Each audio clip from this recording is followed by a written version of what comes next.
Federico Aramburu, la veuve et les parents rugbyman effondrés, 1 an après la tragédie.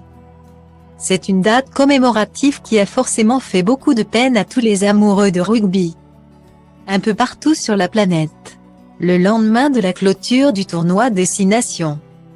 Une foule nombreuse s'est réunie à Paris pour rendre hommage à Federico Aramburu. Ancien joueur de rugby célèbre et international argentin venu s'installer en France il y a de nombreuses années.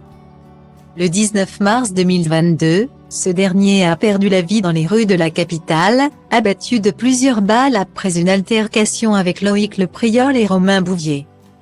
2 militants d'extrême droite, interpellés depuis. Si l'affaire n'est pas encore réglée et que la justice doit encore faire son travail.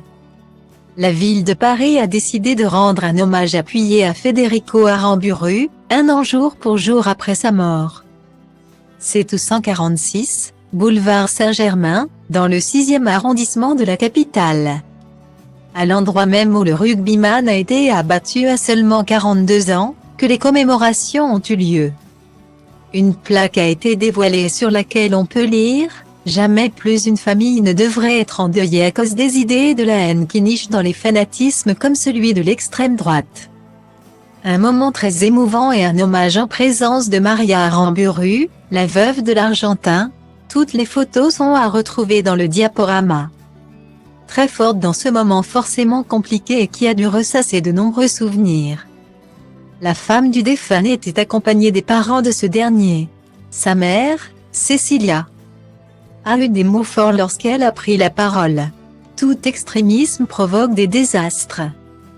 Mais cette haine irrationnelle est caractéristique de l'extrême droite envers tout ce qu'elle considère comme différent d'elle-même en fait une menace constante dans beaucoup de sociétés. A-t-elle déclaré, dans des propos rapportés par Le Parisien.